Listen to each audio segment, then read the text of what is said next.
নমস্কার বন্ধুরা, বাঙালি হেসেলে সকলকে স্বাগত। আজ আমি সয়াবিনের ঝোল করব, সম্পূর্ণ নিরামিষই, পেঁয়াজ রসুন ছাড়াই। কিভাবে করছি এই সয়াবিনের ঝোলটি একবার খেলে আশা করি সকলের ভালো লাগবে। আপনারাও বাড়িতে একবার ট্রাই করে দেখুন।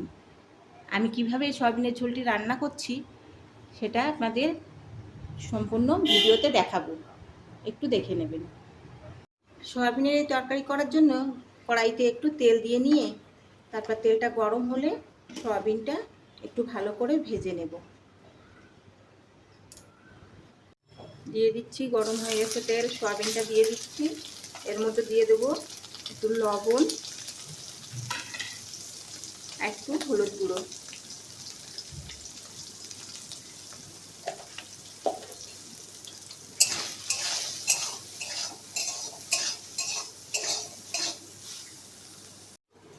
সয়াবিনটা ভাজা হচ্ছে, এদিকে আগে থেকে সেদ্ধ করে রাখা আলুগুলোকে একটু ভেঙে নেব।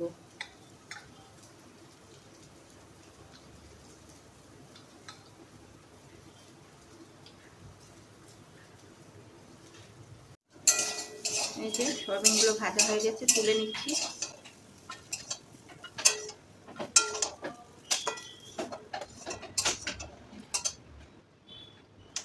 ওই কড়াইতে দিয়ে দেব তেল, এর মধ্যে দেব একটু গরম মশলা, গোটা গরম মশলা, শুকনো লঙ্কা,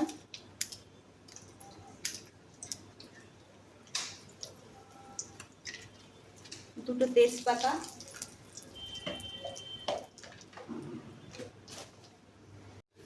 আর দেবো একটি পাঁচফোড়ন।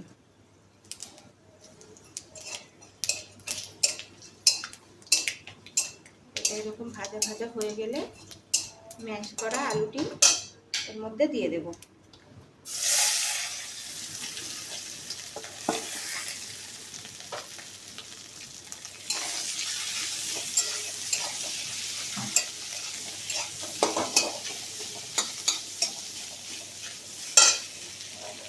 এর মধ্যে এবারে দেব হলুদ গুঁড়ো,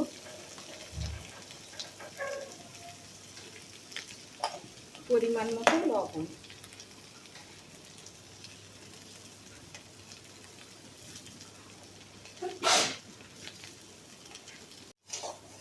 এই যে এটাকে একটু ভালো করে কষে নেব।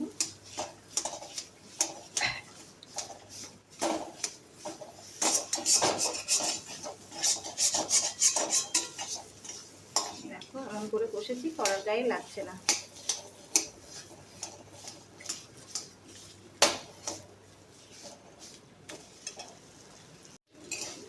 কষাই করা হয়ে গেছে, এবার দিয়ে দেব জল।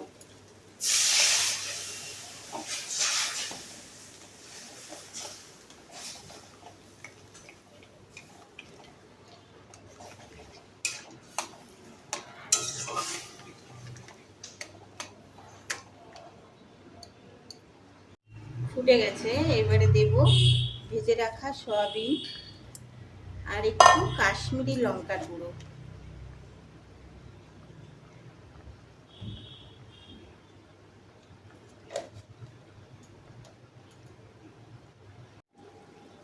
এবারে দেব একটু জিরে গুঁড়ো আর একটু মরিচ গুঁড়ো। তারপর নামানোর কিছু আগে দেব একটু গরম মশলা। গরম মশলা দিয়ে দিচ্ছি।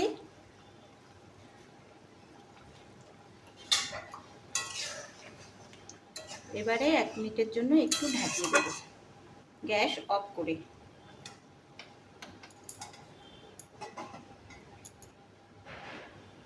এবার তরকারিটা